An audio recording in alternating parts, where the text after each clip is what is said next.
Chapter 20. When I told Gloria Dump about Otis and how he got arrested, she laughed so hard she had to grab hold of her false teeth so they wouldn't fall out of her mouth. "Woo-wee," she said when she was finally finished laughing. "That sure is some dangerous criminal." "He's a lonely man," I told her. "He just wants to play his music for somebody." Gloria wiped her eyes with the hem of her dress. "I know it, sugar, but sometimes things are so sad they get to be funny." "You know what else?" I said, still thinking about sad things. "That girl I told you about, the pinched face one, Amanda. Well, her brother died. He drowned last year. He was only 5 years old, the same age as Sweetie Pie Thomas." Gloria stopped smiling. She nodded her head. "I remember hearing about that. I remember hearing about that little drowned boy."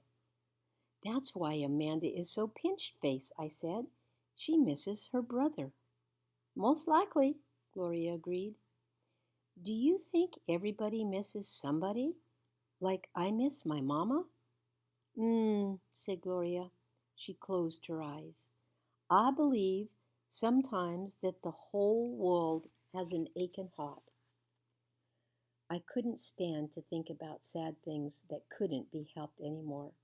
So I said, "Do you want to hear some more of Gone with the Wind?" "Yes, indeed," said Gloria. "I've been looking forward to it all day. Let's see what that Miss Scarlet is up to in this book now." I opened up Gone with the Wind and started to read. But the whole time I was thinking about Otis, worrying about him not being allowed to play his guitar for people. In the book, Scarlet was looking forward to going to a big barbecue where there was going to be music and food.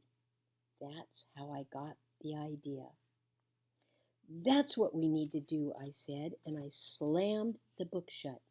Winn-Dixie's head shot up from underneath Gloria's chair. He looked all around, nervous-like. "Huh?" said Gloria. "Have a party," I told her. We need to have a party and invite Miss Franny Block and the preacher and Otis can play his guitar for everybody. Sweetie Pie can come too. She listens to his music real good." "We? Who?" Gloria asked. "We, you, me and you. We can make some food and have a party right here in your yard." Said Gloria Dump. "We could make peanut butter sandwiches and cut them into triangles to make them look fancy. Lord, I don't know if the whole world likes peanut butter as much as you and me and this dog." "Okay, then. We could make egg salad sandwiches. Adults like those. You know how to make egg salad?" "No, ma'am," I said. "I don't have a mom around to teach me things like that. But I bet you know. I bet you could teach me. Please?" "Maybe," said Gloria Dump. She put her hand on Winn-Dixie's head and smiled at him. I knew she was telling me yes. "Thank you," I said. I went over and hugged her. I squeezed her hard. Winn-Dixie wagged his tail and tried to get in between the two of us. He couldn't stand being left out of anything. "It's going to be the best party ever," I told Gloria. "You got to make me one promise, though," Gloria said. "All right," I told her. "You got to invite them Dewberry boys." "Dunlap and Stevie?" "Ain't gonna be no party unless you invite them." "I have to?" "Yes, you promise me." "I promise," I said. I didn't like the idea, but I promised. I started inviting people right away. I asked the preacher first. "Daddy?" I said. "Opal?" the preacher said back. "Daddy, me and Winn-Dixie and Gloria Dump are having a party." "Well," said the preacher, "that's nice. You have a good time." Daddy, I said, I'm telling you because you're invited. Oh, said the preacher. He rubbed his nose. I see. Can you come? I asked him. He sighed. Oh, I don't see why not, he said. Miss Franny Block took to the idea right away. A party? She said and clapped her hands together. Yes'm, I told her. It will be kind of like the barbecue at 12 Oaks in Gone with the Wind, only it's not going to have as many people, and we're going to serve egg salad sandwiches instead of barbecue. That sounds lovely, Miss Franny said, and then she pointed at the back of the library and whispered, Maybe you should invite Amanda too. She probably won't want to come, I said. She doesn't like me very much. Ask her and see what she says, Miss Franny whispered. So I walked to the back of the library and asked Amanda Wilkerson in my best manners voice to please come to my party. She looked around all nervous and stuff. A party? She said. Yes, and I'm sure you would like it if you could come. She stared at me with her mouth wide open. Okay, yes, thank you. I would love to.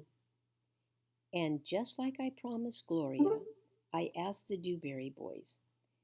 I ain't going to no party at a witch's house, Stevie said. Dunlap knocked Stevie with his elbow. We'll come, he said. We will not, said Stevie.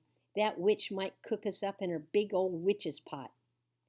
I don't care if you come or not, I told them. I'm just asking because I promised that I would. We'll be there, said Dunlap, and he nodded at me and smiled.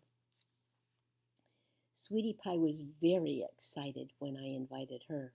What's the theme? She asked. Well, there isn't one. You got to have a theme. She sucked on her knuckle in her mouth and then pulled it back out. It ain't a party without a theme.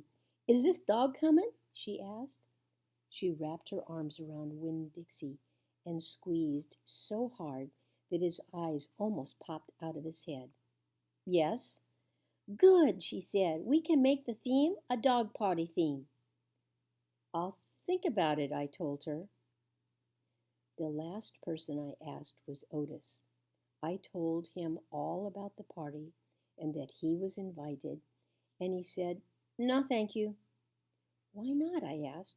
I don't like parties, said Otis. Please, I begged. It won't be a party unless you come. I'll give you a whole free week of sweeping and arranging and dusting if you come to the party. That's what I'll do. A whole week for free? Yes, sir. And I don't have to talk to people, right? No, sir, you don't. But bring your guitar. Maybe you could play some music for us. Maybe, said Otis. He looked down at his boots again real quick, trying to hide his smile. Thank you, I told him. Thank you for deciding to come.